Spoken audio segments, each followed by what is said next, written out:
Welcome to another episode of the Mark Jackson Show. I'm Mark Jackson. Special shout outs to our guys, Cam and Mace, on the Come and Talk to Me Network. I'm with my guy, the dynamic, the incredible co-host, flew in from the Hamptons, Bluu. What? I'm feeling good, all right? What you mean? I should have a little glass or something. You lucky I don't drink, man. Looking good. Thank you. I feel good today. I'm happy to be here. How you feeling? Same way. You look nice too. No, is that blue or that's navy? When somebody says you look nice, you can't go, you look nice too. You don't do that. Why not? Because it should be automatic. You can't give a compliment after receiving one. See, it doesn't seem sincere. You've been in Cali too long. You got to give me time to take in your outfit to see if I really appreciate it. I might not really rock with what you're wearing today. You really straight out of the Hamptons though. Seriously. What you mean? I'm feeling the vibe. We doing good. The budget is going up. Every episode I miss something nice, man. Okay. What you mean? Okay.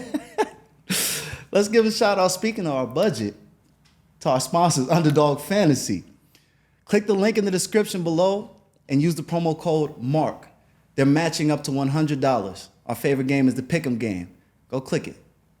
Now, last episode, we spoke about some of the great coaching influence that you had. Pat Riley, Rick Pitino. You even threw Coach Larry Bird into that legendary coaching. Jeff Van Gundy. Jeff Van Gundy. Any other ones you want to shout out? No, go ahead. What was the name of your high school coach that you wanted to shout? Social studies. Coach Pat Quigley. Coach Pat Quigley. Shout out. We're not going to put him with those names. But No, we are. What? We are. All right, I want to know what great announcers or commentators influenced your style or poured into you. So many. That's a great question. There's so many. You think about Mike Breen, obviously, working with him for so long, working alongside of Jeff Van Gundy, Mike Tirico's, the Iron Eagles, the Marv Alberts. I've worked with legendary Mark Jones. I've worked with legendary announcers, and I've learned so much from so many. I remember doing a game early on and getting a phone call from a guy who should be in the Hall of Fame, Jim Gray, who covers all sorts of sports. And he was critiquing me early on. And he said something that stood with me throughout my career of covering sports. He said, they say a picture's worth 1,000 words. Well, a word is worth 1,000 pictures then. Basically, he was saying to me, you don't have to oversell it or overtalk it. And it was something that I learned early on, valuable lesson. And then the thing that made the difference with me announcing, I watched all sports. And even as a kid, I didn't just watch them. I watched the players, I watched the coaches, and I watched the announcers. I listened to them. So I learned what to do and what not to do, what worked, what didn't work. Just like from coaches, I'd steal and put my own flavor to it. But there's been so many greats that have impacted me and allowed me to have success by tweaking some of my dish with some of the things that they did great historically. But that lesson from Jim Gray was one that I treasure and value, and made me a better announcer. No, that's a gem that you just dropped. That's a gem. And I want to know. By the way, he's not lying. He can talk about whether it don't even have to be a sport. This dude can commentate. We could be playing cards and he's gonna be in the background, letting everybody know what's going on, and honestly instigating a little bit. It's irritating you sometimes, right? Yeah. Yeah, Dad. Yeah, it's not the greatest. Not the greatest. You're the greatest at talking, but sometimes it be rubbing me the wrong way. Welcome to the club. It's okay. It'll get you places. So I knew that early on, and right. Whether it be at a park, whether it be pickup ball, whether it be watching an event on TV, whether it be a spades game, I'm gonna let you know. Now, where did all these? You have so many iconic phrases. Mama that goes that man down, amongst others. Where did you get? Did you always have those in your back pocket, or where did you come up with those from? I guess it's called New York City. Being born and raised in New York City, playing pickup ball, playing in the streets, playing in the park, traveling all around the city, playing lunch breaks at school, the trash talking. And I was, for lack of a better term, I was gifted at it. And I realized the impact that it could have on an opponent. So I did it my entire life. And even today, we go to a park, I play pickup ball, I'm not gonna shut up. It's nothing malicious, but I'm finding out what affects you, what touches a nerve, and I'm taking full advantage of it. But the phrases, that doesn't sound malicious. No, because I'm not talking about your moms. I'm not talking about. Okay, all right. We're not going there. Okay. You just talking about their deepest insecurities. Yeah, like you, I'm going to talk about you not passing the basketball. Like you got your foot on the gas pedal at all times, trying to get 50, 60, 70. Remember that day you had 80 at the pickup run? Thank you. This is what I'm talking. This is the content we need. Give me my credit. Yes, I do remember that. What I didn't like is... Wow. No, what I didn't like, this showed who you truly are. Wow.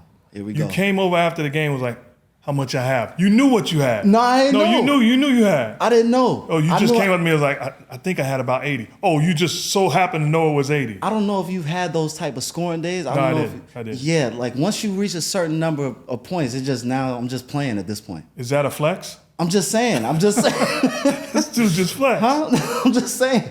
When you throw assists, are you counting like, oh, that's so many assists? No. Exactly. I once played with a guy, all-time great, that would score, and I'm not going to say the number because then you know, but let's say he scored a basket and he'd run down the court and go, 22,806. The dude knew exactly how many points he had. I'm not going to do that. I got a problem with that. It's not like he said I got 13 tonight. He's like, he pointed out how many points he had his entire career. Like that's a problem. Why? No, that's a problem. Man's job. No, that's not his job. He's taking it serious. He keeping track of where he's at. So you saying since I didn't know how many assists I had on a given night with 4 minutes to go in the third quarter for my entire career, I didn't take my job serious? No, you took it serious, but don't be mad at the other dude who's counting his achievements. No, no, you can't. We can't do that. I also coached a dude who knew how many rebounds and points he had at all times. Deflections, steals. He knew it. He was a master. He knew everything? He knew it all. You want to say his name? Nah. You protecting a lot of people. No, I love David Lee. I love David Lee. Shout out David Lee. Love him. Great. David Lee got game, man. He was great for me, but he knew his numbers. Yeah. He knew his numbers at all times. Yeah. He's not the guy that counted his career points, but he knew for a particular game. He knew how many rebounds and points he had. David Lee is underrated, man. Yes, he is. It was an all-star for me and really, really helped turn things around for Golden State Warriors with part of that crew that turned things around and is a champion. So I'm not trying to bring up bad stuff, but it's some things we got to talk about, man. We have to? We don't have to, but I would like to. Okay. 1992, you played the Bulls. Prior to Game 6, is it true that Pat Riley played a clip of Jordan dunking on the baseline for 10 minutes straight just to motivate y'all? You've been doing homework? Huh? You've been doing homework? I just want to know. You know if you can you can hear. What do you mean, I just want I just want to know, is it true, man? Did you have to watch Jordan going? No, we didn't have to watch it. Definitely left. It was a motivational tool. Okay. So is it true in 1992 that Pat Riley showed a clip of Michael Jordan dunking on us? Yes, it's true. For 10 minutes straight? Who's counting? I mean, now who's counting? No, I will say this, that Pat Riley is as good a motivational speaker that you will find. And he did an incredible job of pushing the correct buttons to get his team locked and loaded and ready for battle. 1992, going into Game 6 in Madison Square Garden, we needed to win the game. And he showed us the clip to remind us, if we wanted to win, this is the guy that could stop us. And you have to be willing to put him on his rear end. You have to be willing to be physical and put bodies on him. Whether it's a guard, forward, or center, to whom it may concern, we have to be willing to do it. Because we had two guys that was represented. Well, Charles Oakley was best friends with Jordan. Patrick Ewing was represented by the same agent as Jordan. So they had ties to him. So at times, they was perceived to be a little soft on Jordan. He softened them up from the physical play because of his relationship. Not true, but the perception. So Pat Riley was really speaking to those two guys to set the tone as the enforcers. And we did it, we delivered, and we won.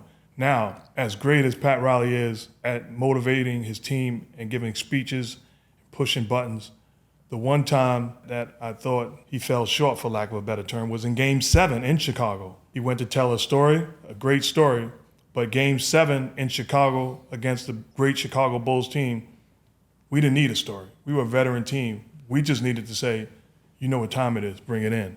He gave us a speech, and it really, we started the game and didn't have the energy we needed. So Pat Riley, one of my all-time favorites. You can make the case he's the best to ever do it as far as professional rank coaching. The godfather, not only coaching but running teams, and it was a joy playing for him because before he got there, I was benched. When he became the head coach of the New York Knicks, he opened up the job. I won the job and was able to get back to where I was and successfully have a run in the playoffs with the Knicks and then be traded afterwards. But I really had a great time playing for him. Spinning off Pat Riley, I've been seeing in the media lately, some people are questioning the validity of Heat culture. How real is the culture of the Miami Heat? Is it different than the other teams in the NBA? I'm not going to say it's different than everybody. There's people that run their ship the correct way. What Pat Riley does, he's the godfather. And Eric Spoelstra's a future Hall of Fame coach, and they've had success. And they're in a line with one another. Ownership, management, coaching, players. And they develop a culture of doing things the right way, holding people accountable, and being in the best possible shape and competing at a high level. Other teams have that. They've been able to sustain it because of the direct line of guys from Riley to Spoelstra to ownership that's been there for a long period of time. So the Heat culture is real. The success that they've been able to experience, championship, getting to the finals, and sustain it is real. And I wouldn't want to face them because one thing Pat Riley does and what he did when he took over the Knicks job, you look throughout the lineup that we had, you had nasty competitors, battle-tested individuals, and the consistent theme, we all had something to prove. I was benched the year before. John Starks was in the country trying to make it to the league. Pat Ewing was, can he be a franchise player that wins a championship? Charles Oakley, he's not a typical scoring power forward, he's a bruiser. You know, we had guys all throughout the lineup that had question marks at some point in their career and had something to prove. Anthony Mason, he's a time bomb, the late great Anthony Mason. So it was all, everybody had question marks and something to prove. And you look at the Miami Heat lineup, and it's a similar story. Jimmy Butler, it's been different places. Can you win with him as your best player? Bam Adebayo, can you win with him as, you know, is he a proven guy? Do we keep a proven center, or do we get rid of that center and has something to prove? Tyler Hero, all throughout the lineup, something to prove. You find you don't have to motivate guys because they're self-motivated, and you get success that way. So Heat culture is real, but it's not Heat culture in 29 other teams. There's a lot of teams that do things the right way and have established a culture that will allow you to have sustained success for a period of time in this league. I got a question for you. We're talking about coaching and the impact of coaching. You talked about being at Louisville and Coach Rick Pitino being your coach, who coached me, and it being a tough time because of some of the assistants and all of that.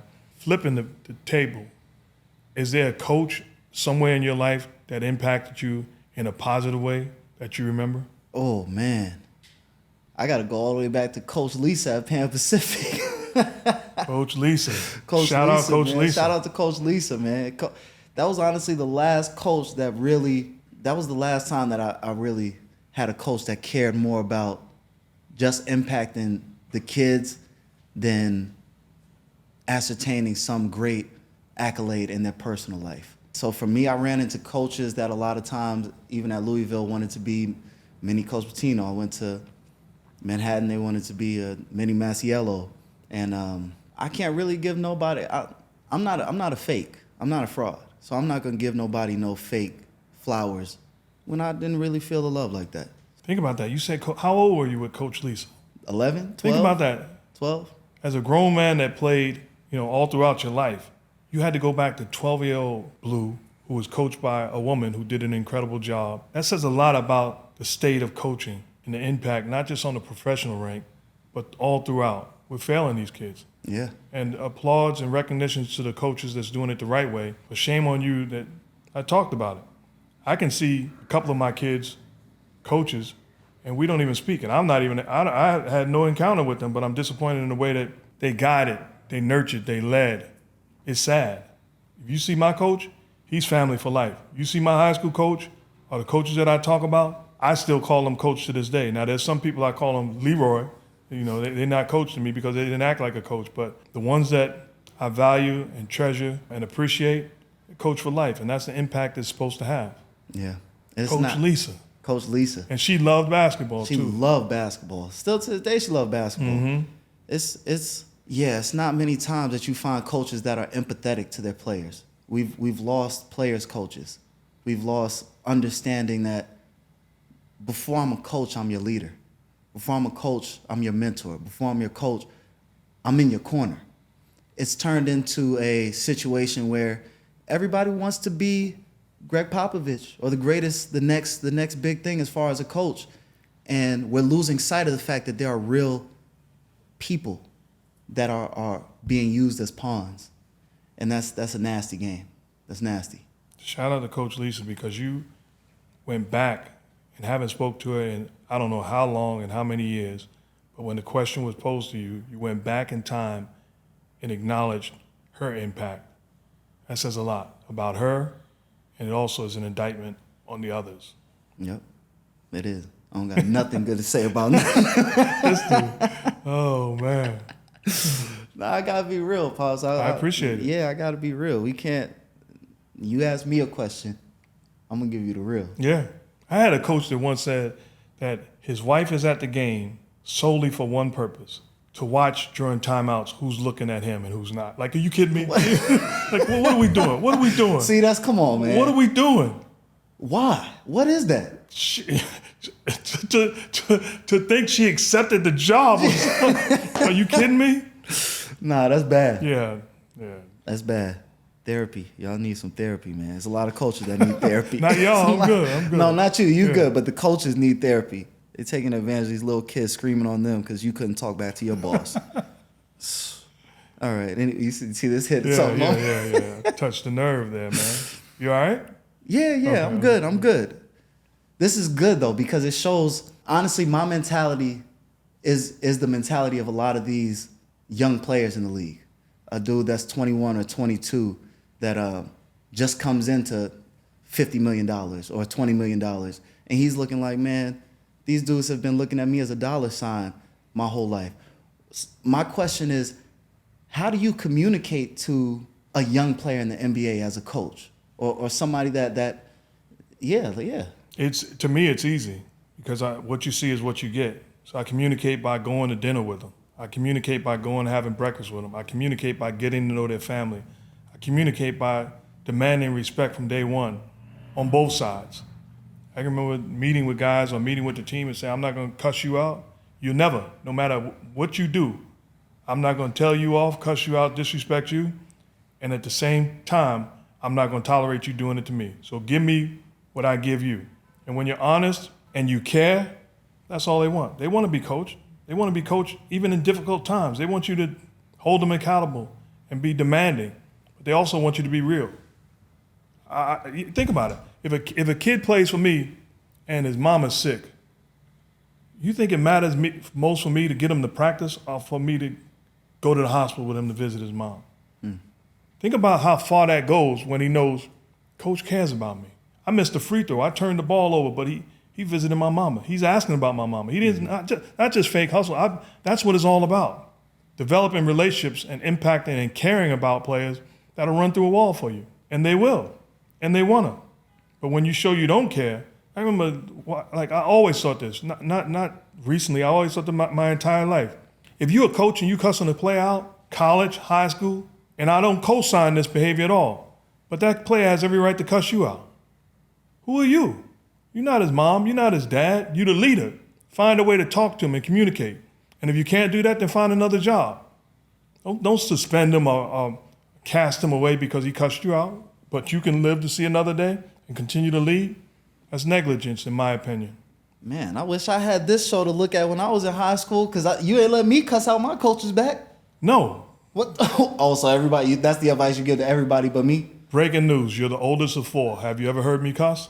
No, I haven't. So why would I allow you to go cuss a coach out? You could you can give him a piece of your mind. There's ways to discuss it and talk about it. That's true. That's a gem there. My kids have never heard me cuss, and haven't said a cuss word in over 30 plus years. And somebody out there starts with one day. Get better at something, one day at a time. I'm still a sinner trying to be saved. I didn't say help me. No, I didn't say I'm perfect, but that's not my fight. That's not my battle. I don't cuss a lot, but Lord help me. This dude here. I've cussed more recently than 17 years. Wow. No, I'm over. You older than 17. Okay, so yeah, that's true. Dang, you got a streak going. Yeah. Wow. And you tried the streak. My streak is not going well. Lord, forgive me. You tempted my streak. You almost made me break it a couple of times. Oh yeah. No, I'm watching. I'm praying on your downfall. No, it ain't gonna happen. I'm good. I'm coasting now. Okay. All right. Cruise control now. All right. Good. Let's talk about a position that's near and dear to my heart, the shooting guard position.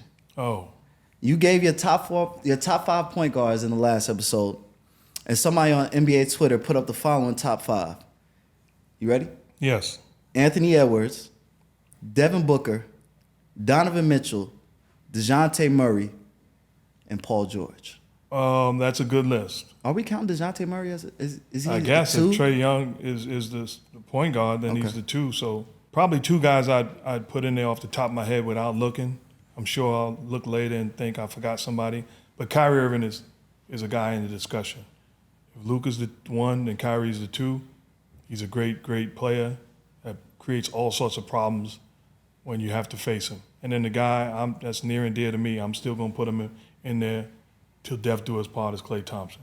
I still think he has plenty left in the tank, and I still love his game and his ability to impact and force the defense to respond and react. So I love the list. And how good is Anthony Edwards? Man, that dude is a problem. I was reading recently when Michael Jordan said that he sees some similarities in their style of play and the way they went about it. I was listening to radio on the way here, and they were like, Michael Jordan saying that he's the closest thing to him? Are we forgetting the dude with the statue across the street? Let's not go there. Let's acknowledge Anthony Edwards, but let's not forget. But Anthony Edwards is a special athlete, a special talent, and I filmed the movie with the great Adam Sandler with him, Hustling, a couple of summers ago. And the one thing that I love about him, he loves to compete. He loves the game of basketball. If there's a basketball on the court, he's not sitting there chilling, chopping it up. He's taking the basketball, getting shots up, and challenging people. What you think about him? Man, that dude got game, man. I'm kind of with Jordan, man. The stuff this dude is doing, it's to be seen in the playoffs if he's going to be able to carry the Timberwolves. But this is Jordan-esque, D.Wade-esque, James Harden in Houston. This is an unstoppable offensive force. And even on the defensive end, the energy that he brings to his team is contagious. And this dude jumped out the gym the other day. Did you see that? Yeah, I saw that. That was unbelievable. That was unbelievable. Why are you looking at me like I've been there before? Huh? This dude here, what are you doing? Huh? No. You understand that type of dunk. He said it might have been the greatest of his career. I'm not sure. He's had some special dunks. That was a body. He's had some special dunks. But the guy on this list that I think people give credit to, but is special to me, is Devin Booker. And I'm disappointed in the Phoenix Suns right now, but Devin Booker as a talent, he is special to me. Can score in a variety of ways, put so much pressure on the defense, can play out of pick and roll, can play the point guard position. He's a natural scorer, has an edge to him. Again, another guy that's impacted by the late, great Kobe Bryant. Just a special talent to me, and a team that I wouldn't want to face, even though I'm disappointed in them. I still don't want to face Kevin Durant, Devin Booker, Bradley Beal, and that Suns team.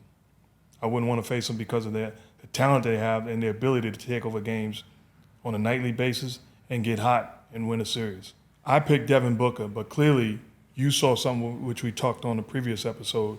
You saw something special in Paul George working out with him in the Valley. What was it that sent a message to you that this guy is special? Man, that gym, he was so special because that gym was packed with offensively skilled guards. I think it was Reggie Jackson was there, Nick Young was in there. I think Rashard McCants was in the gym too. A lot of players that were tough, hard-nosed players. So we were really running. Even at that time, I was playing for Coach Pitino, but it was real runs, and I saw him hit a switch that nobody else in the gym had, and it was a gym full of other top-level NBA players. And that dude's ability to create space, lull you to sleep, and his under-recognized height and length. I think that he doesn't get enough credit for how much of a defensive stopper he is. Yeah, that dude got game, man. I don't know. At the 2 position, I'm not saying anybody on this list is obviously ahead of him. On a given night, Paul George can outplay any of these players. I'm in agreement, and he's a guy that has taken over games and taken over series and had great success, which makes that Clipper team. You're talking about Paul George, Kawhi Leonard, James Harden, a healthy Russell Westbrook, supporting cast. They can create some problems in the West. Another person that was in that gym was Drew Holiday. What's your thoughts on how he's been playing with his new situation? perfect match for the Boston Celtics. What he does on the defensive end, he's able to take the assignment 1 through 5 and eliminate the damage that a home run hitter can do in a series. Offensively, he's more than capable of scoring at the three-point line, facilitating out of pick and roll, making plays, picks his spots when to be effective and aggressive. He is the consummate pro and underrated guy when you're talking about what he brings to the table on a nightly basis. The crazy thing is I don't think about, like, when I look at Drew Holiday, Reggie Jackson, I don't think about what they've done in the league. I think about when you played against them in the church league. I mean, that night when I saw you play against them, I was like, that was crazy, right? That was crazy. That was an experience, man. I've had some good church league games. I had some good.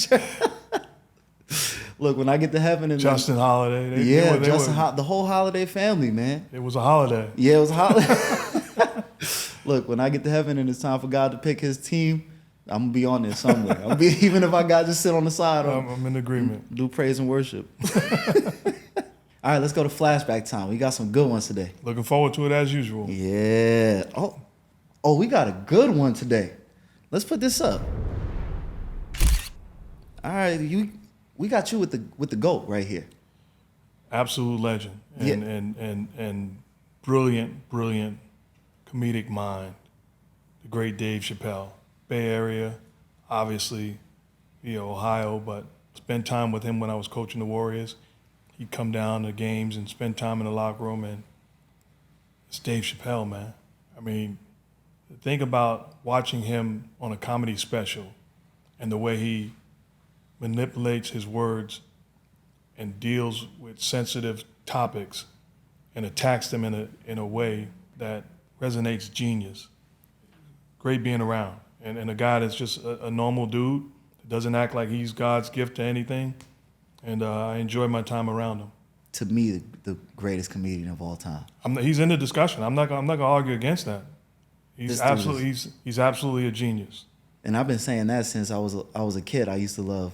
Mm-hmm. You ain't let me listen to the cursing on the rap music, but you let me listen to the Dave Chappelle special when I was too young. You want to talk about that? No, I didn't know you was listening to it. What? We was all downstairs. Oh, yeah, you're right. I mean, yeah, exposed. It's a different level. Huh? It's a different level. 'Cause I can see you. You're not gonna go and repeat Dave Chappelle's skit, but I can see you bobbing your head, spitting a verse, all right, loaded with cuss words. That's fair. Nah, man, I love Dave Chappelle. Chappelle Show got me through a lot of years. That was. I can't say enough about Dave Chappelle. He's my favorite. You have a favorite skit on the Chappelle Show? Oh man, I gotta say the whole Rick James, every Rick James segment is hilarious to me. I love it. I might step on this couch. Genius. And think about the way it impacted society and the culture. He was a game changer. Yeah. I like when he was Prince playing basketball, the heels on. No, that was funny. I love the fact that he somehow says whatever he wants, and because of who he is and how his resume speaks for him, you can't cancel Dave Chappelle. You can't. And he gets up and he does his stand up, and I love it. There ain't no fun when the rabbit got the gun and Dave Chappelle got it. All right, we got another picture right here. Oh, let's put this one up. Wow. This you were one of the greats come out of your same school. This the great, legendary, one of the best of all time, J.COLE, man. Legend. St. John's finest. What people don't know about the great J.COLE is he graduated St. John's University magna cum laude. J.COLE. Think about that. So the genius that he is as a rapper, he also got it done in the classroom. And this picture is actually taken, he invited us, you were with me, right? Yeah, I was. He invited us to go to his studio and listen to, maybe two CDs ago, when he invited us to listen to the songs prior to dropping the album. And just sitting in there listening to the songs, listening to them make adjustments, watching him work was like obviously watching the finest at whatever they do in the lab. It was something that I don't take for granted and valuable time. Somebody I'm extremely proud of, and he's continued to move up and up and up the charts when you're talking about all-time greats. Legend, man. Legend. I can't say enough about J. Cole. When it comes to the bars, you can't touch him. Me or me, anybody? Anybody. Oh, I'm not gonna make that. I mean, there's a few people in his category, but it's only it's rare air. He's in the room. It's rare air. Yeah, he's in that room. Yeah, it's rare air. I'm in agreement with you. Let's thank our sponsors. Underdog Fantasy. Click the link in the description below and use the promo code MARK. That's MARK. They're matching up to $100. Play the pick'em game. That's our favorite. Okay. On this day that we're recording this episode, it's our good friend, the legendary Spike Lee's birthday, his 67th birthday. Happy man. birthday. Happy birthday, Spike. Let's give it up to Spike, man. Legend. What I want to know is, what's your favorite Spike Lee movie? Oh, man. My favorite Spike Lee movie is Malcolm X. Because of the genius of Denzel Washington and playing a tough role, embracing it, and making you believe he was Malcolm X. But Spike Lee has had an incredible run. It's tough to pick one. I mean, Do the Right Thing was great. I mean, but I would say Malcolm X is probably my favorite Spike Lee movie. You got one? Yeah, I love Malcolm X. I would say, for the same reason that you said, that the impact of it would probably be my favorite, but Do the Right Thing, you can't beat it, man. I watched that and I feel like I'm getting a sneak peek to how you used to walk around the city. Love. Yeah, that's you. That's you. That was you walking around in 92. Radio Raheem, rest in peace, man. Yeah. Great times. Legend, man. Yo, Sal, what's up with the pictures on the wall, Sal? I got all the lines. Man, the way that he shoots his films, it makes me feel like I'm immersed when I watch his stuff. And that's one thing that I've always appreciated about Spike Lee. He's had an incredible run, not just in films, but you think about the Air Jordan run with Nike. That's true. I mean, he has really had a special run, and it doesn't seem like it's going to end. As he announced, he's doing a new film with Denzel coming up, moving forward. But he's a legend. Legendary Orange Knicks and fan Blue too. Skies. Orange and Blue Skies in New York. Yeah. That's a wrap for this episode of the Mark Jackson Show. Special shout out and thanks again to my co-host, Bluu, straight from the Hamptons. But remember this, it was a young kid in the 6th grade, got his heart broken as he tried to make a hit on a young lady. She rejected him. He went home and wrote a song. All these years later, we know him as one of the great hit makers and songwriters and producers of all time. Kenny Babyface Edmonds changed the hurt, propelled him to greatness. I don't know what you're going through. I challenge you to do the same thing. Blessings.